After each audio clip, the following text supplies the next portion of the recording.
Zet weer iets in je hoofd wat niet onmiddellijk het blad doet omslaan, maar de menselijke verbeelding, hoe hard dat nou ook klinkt, toch de bron is van al onze godsbeelden.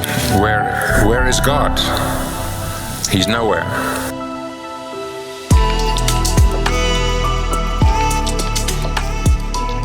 Goeiedag my Afrikaanse Christenvriende, welkom hier by ons in die Kaap. Julle kan sien ons het beerkrag, maar ons gaan aan. Ons het 'n roeping en ons het 'n taak en ons kan nie die werk wat die Here vir ons gegee het op sy skuif nie.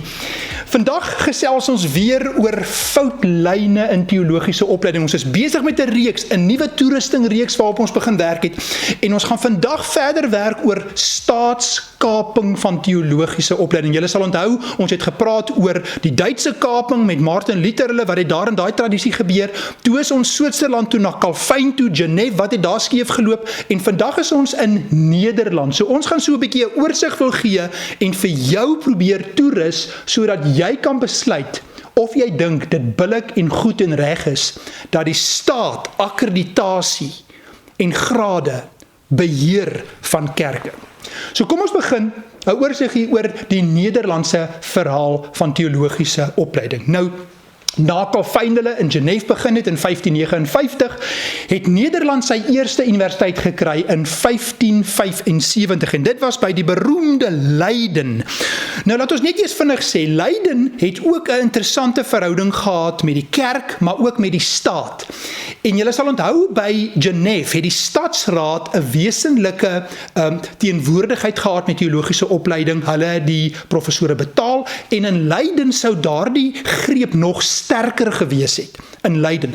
Desondanks Arminius, wat julle sal weet, wat teologie ken, wat uiteindelik daar mos nou 'n professor was en uiteindelik gevra is om te gaan, het die mense wat daar die soort teologie ondersteun het nog steeds 'n teenwoordigheid gehad. Die stadsraad, die aanstellings, die professore was 'n beduidende faktor wat nie volledig uitgeskakel kon word nie. So Leiden was die eerste universiteit in Nederland. Daarna was daar Franeker in Friesland 1585, toe Groningen in 1614, toe Utrecht in 1636, en dan Harderwijk in 1648. Dan was daar natuurlik Leuven in België. Ons fokus nie nou op België nie, maar daar het ek vir julle so 'n paar van die belangrikste universiteite se name nou gegee wat in Nederland baie belangrik was. Nou, ek wil bietjie fokus op wat het gebeur met Napoleon wat Nederland ingeval het. Baie belangrik om te weet. Toe Napoleon Nederland inval, met die verligting, met die opstand, rebellie, enige verwerping van gesag, die gesag van die Bybel, die rationalisme wat ingekom het. Wat toe gebeur het is, toe het hy net soos in Duitsland 'n klomp universiteite se muur toegemaak. Utrecht het sy lisensie verloor, hulle het hom omtrent 'n skool gemaak, hy het later lisensie weer teruggekry. Die Universiteit van Franeker is sy muur gesluit, 1585, 1811 is hy nooit weer oopgemaak nie. Die Universiteit van Harderwijk van 1648 toegemaak in 1811. Die universiteite wat nie wou voldoen aan die verligtingsdenke en die nuwe progressiewe ontwikkelinge nie, is sy muur toegemaak. En raai watter universiteite was oopgehou? Leiden en Groningen. Hulle het hulle status behou, omdat hulle, as ek het reg verstaan het, redelik in lyn was met die verligtingsdenke wat vir Napoleon belangrik was. Dis 'n baie belangrike ding om op te tel. Napoleon het 'n vernietigende uitwerking gehad in die hele Europa met universiteite.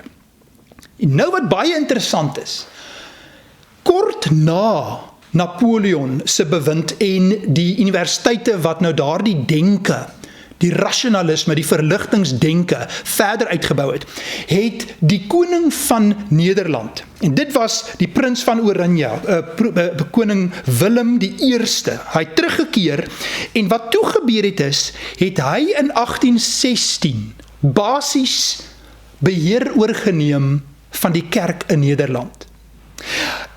En hy het dit geliberaliseer, hy het 'n nuwe kerkorde laat skrywe, waar die protestantse kerke het geen insaag daarin gehad nie, so die staat het mag oorgeneem, en daar het jy hierdie kollegiale stelsel gekry, amper soos die Skotse stelsel, waar daar hiërarchiese synodes is, wat met mag heers oor die plaaslike gemeentes. En uiteindelik het dit tot gevolg gehad, dat daar vervolging was, van hulle wat nog getrou wou bly aan die Bybel. Die van julle wat die teologie in Suid-Afrika ken, sal weet dat Dr. Andrew Murray het in sy versamelwerke, het hy mos 'n stuk oor die moderne ongeloof gedoen, en daarin het hy so 'n besprekingkie aan die einde, van hoe die teologiese liberalisme by die universiteite toe na Napoleon baie sterk toegeneem het. En daar's 3 skole gewees. Die een was die Groningen skool, en daar het hulle uiteindelik die eterniteit ontken, hulle het Schleiermacher van Duitsland se werk begin lees. Dan was daar die Leiden skool in die 1850s met professor Scholten. En later die Utrecht skool waar professor Opzomer natuurlik 'n baie prominente rol gespeel het.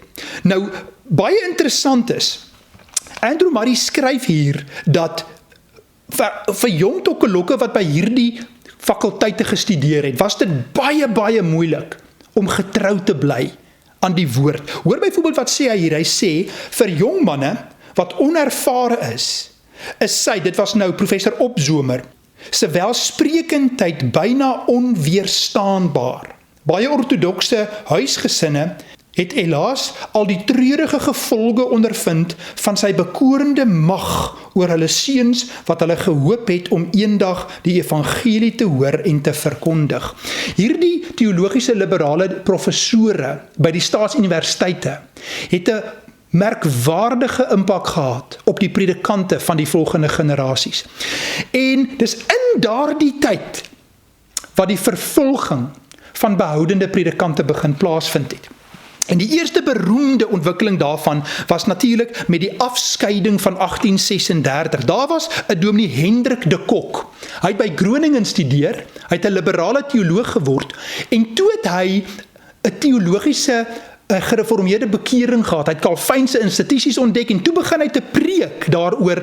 Hy het gepreek oor kollegas wat dwaalleer begin verkondig, en uiteindelik het hulle hom vervolg en uitgewerk. En dit was die beroemde afskeiding van 1836. Hulle het toe uiteindelik 'n nuwe teologiese opleiding begin, eers in pastoree vir omtrent 20 jaar, sonder enige akkreditasie, kwalifikasies, het hulle predikante opgelei, en uiteindelik is Kampen toe in 1854 begin, en daar is 'n baie interessante geskiedenis van Kampen, wat uiteindelik ook verdeel het, en ander wat daar bygekom het. Daar het ook uiteindelik probleme uiteindelik opgeduik. Maar ons gaan nie nou op dit fokus nie, ons wil fokus op die ander stroom, wat later ook ontwikkel het. Dan het daar in die 1880s 'n volgende stroom uit die staatskerk ontwikkel, en dit was die doleansie. Dit kom van die woord doleansie, doleer, wat beteken om te huil, om te ween, en dit was natuurlik die beroemde, befaamde Abraham Kuyper. Kuyper het gepreek, en daar was 'n dame, Geertje Baltus, wat kerk toe gegaan het, en sy het nie meer die evangelie gehoor nie, en toe sy besluit om sy preke te boykot. En toe vind Kuyper uit van hierdie vrou. Kuyper natuurlik het by Leiden studeer, 'n liberale teoloog gewees, ontken die uniekheid van Christus en die wonderwerke van Jesus. Hy's 'n teologiese liberale predikant gewees, en hier kom hy, en hy kom klop haar op by haar huis, en hy wil weet, hoekom kom hierdie vrou nie na sy eredienste nie? En sy sê toe vir hom basies, maar jy preek nie meer die evangelie nie, en sy gee toe vir hom Johannes Calvynse instituties, en daar kom hy ook by 'n tweede gereformeerde bekering. En uiteindelik het hy die hoofleier geword van die doleansie. Hulle wat gesê het dat die strukture, die synodale strukture is gekaap in Nederland, en hulle wou toe van vooraf, van onderaf, van die gemeentes af, wil hulle 'n nuwe reformatie in die kerk bewerkstellig. Hulle wou toe loskom van die staats se mag oor die kerk. En toe begin hulle die vrye universiteit in Amsterdam. En dit was in 1880.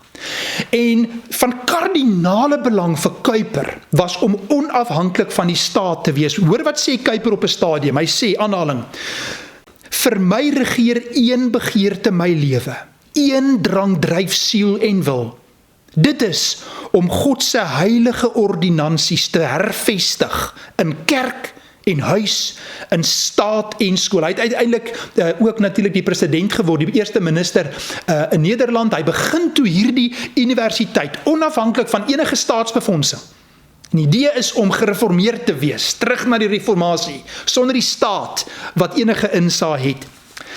Nou, die van julle wat die teologie ken sal weet, nadat Kuyper toe nou aftree, toe het Herman Bavinck, hy het toe professor geword by die Vrye Universiteit vir 'n klomp jare. Bavinck is 'n enorme belangrike teoloog. Hy's amper soos die Calvin van die 20ste eeu, wat 'n formidabele kapasiteit gehad het om die kritiese teologie ernstig op te neem, maar nog steeds getrou aan die belydenis te wil bly. Bavinck word toe professor in sy plek. Na Bavinck kry jy toe Berkhouwer by die Vrye Universiteit. Julle sal ook weet dat hy was die promotor vir Johan Heinz, vir Willie Jonker en ook mense soos R.C. Sproul, sal julle weet. Hy is toe professor en na Berkhouwer, hier is een van sy boeke, Berkhouwer se boeke, na hom het een van sy ander studente, een van die studente soos Willie Jonker, soos Johan Heinz, soos R.C. Sproul, van sy nuwe studente word toe professor en dit was professor Harry Kuitert. Nou, voordat ons net bietjie gaan praat oor Harry Kuitert, is dit belangrik, dis enorm belangrik om te weet wat het gebeur in 1968. Julle sal nou onthou, in die 1880s is die Vrye Universiteit begin, sonder enige staatshulp of geld, onafhanklik. Teen die einde van die 1960s, en in die begin van die 1970s, het die Vrye Universiteit se profiel in baie opsigte aansienlik verander. Hoekom? Wat het gebeur? Hoor wat het gebeur. Om akademiese navorsing te versterk, het universiteitsadministrateurs in 1968 besluit om aansoek te doen vir openbare befondsing van die staat om op gelyke voet met openbare universiteite, wat in Nederland in die grondwet gewaarborg is, te kan kompeteer. Julle mooi gehoor? Hulle het besluit om aansoek te doen vir openbare befondsing. En wat het toe onmiddellik gebeur? Hoor wat gebeur toe? Hiermee het die binding aan die reformatoriese belydenisskrifte tot 'n einde gekom by die Vrye Universiteit. En nou was hulle nie meer gekant teen die toelating van nie-protestantse professore en studente nie. En wat het gebeur? Gevolglik het die aantal studente aansienlik gegroei. Dit gebeur in 1968. Wat gebeur in daardie selfde tyd? Professor Harry Kuitert word aangestel as professor in die plek van Berkhouwer en voor hom Bavinck en voor hom Kuyper. En wat gebeur met professor Harry Kuitert? Hy word een van die mees beroemde liberale teoloë in Nederland. En ek wil vir jou 'n stukkie lees van professor Harry Kuitert, wat hy gesê het en wat hy sy studente geleer het. En dan sal ons afsluit met iemand vir wie hy die voorwoord geskryf het vir 'n boek. Hoor wat sê prof Harry Kuitert. Jesus isn't the solution to all the questions of life. He is not God himself, the one to whom Christians address their prayers. The Apostle Paul links sin, guilt, and death together. We needn't follow him here in making sin an explanation of the origin of death. That's outdated wisdom. Why is Jesus so necessary? Who needs him? It is Christians themselves who followed the Apostle Paul, who interpret Jesus as their scapegoat, the Lamb of God who takes away the sins of the world, because their legitimation in the face of the Jews, from whom they have detached themselves, depends on it. They walk on the thin ice of Paul's interpretation, but are all too happy to believe in him. This interpretation is the branch on which they sit. Die laaste paragraafie in Kuyter se boek voordat hy sterf, sê hy, I am not arguing for the abolition of Jesus' piety, but for a shift in it. Jesus as a metaphor of God. That doesn't make Jesus God. On the contrary, it brings Jesus back where he belongs. Professor Harry Kuyter het uiteindelik die Jesus van die skrif en die belydenis laat vaar. En toe het hy gegaan en die voorwoord geskryf in Dominee Klaas Hendrikse se boek Geloof in een God die nie bestaat, manifest van een ateïstiese dominee, wat gepubliseer is in 2007 en 2011, waarin hy 'n ateïs word. En voordat ons uittreksel uit 'n BBC onderhoud met hom gaan luister, is dit so belangrik om te hoor wat het die kerk in Nederland gedoen oor hierdie ateïstiese dominee. Die PKN het dit eers oorweeg om dissiplinêre stappe teen Hendrikse te neem, maar die saak is in 2009 laat vaar. Hoekom? Die kerk het gesê dat so 'n saak bloot sal lei tot 'n uitgerekte bespreking oor die betekenis van woorde wat uiteindelik min duidelikheid sal lewer. Toe kon hy aangaan om as ateïs 'n predikant in Nederland te wees. Kom ons luister na 'n uittreksel van 'n BBC onderhoud met Klaas Hendrikse.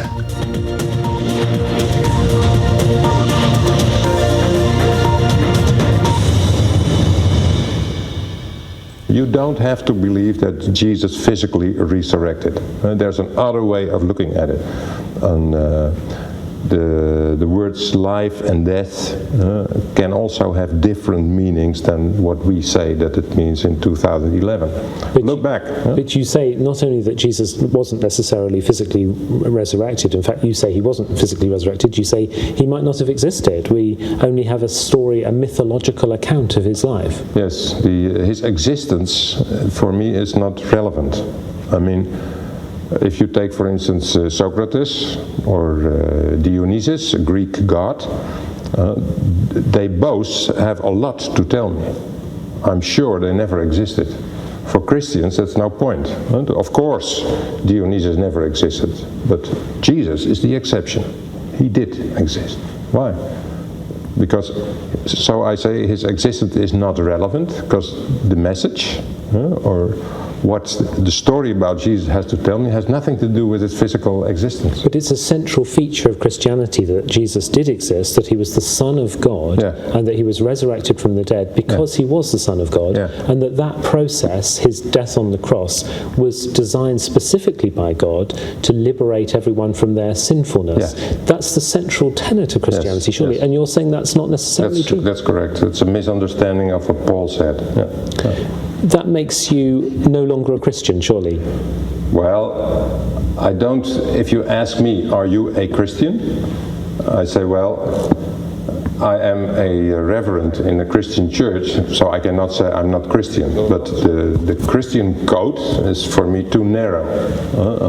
I am Christian because I'm in a Western European tradition and culture, but it doesn't feel that way, because my understanding of the word God is that is one word of saying things or expressing experiences for which you also can use other words, like for instance Allah.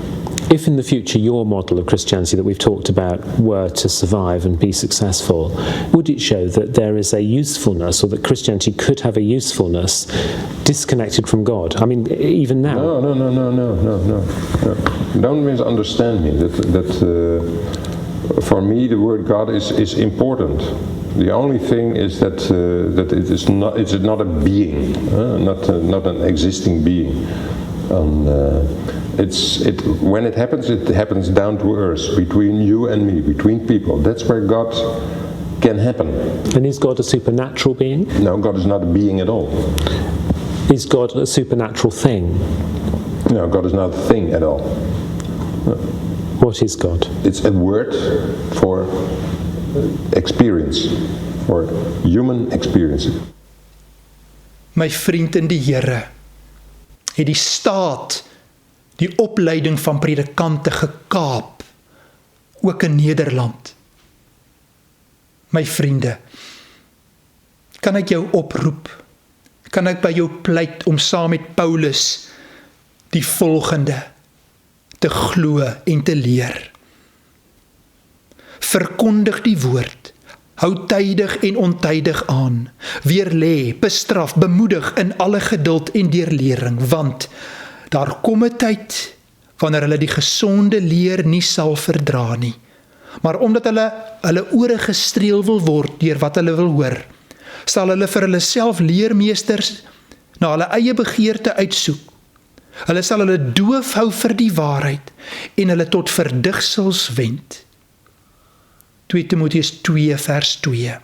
Jy dan, my kind, wees sterk deur die genade in Christus Jesus en dra wat jy deur baie getuienis van my gehoor het oor aan betroubare mense wat bekwaam sal wees om ook ander te onderrig.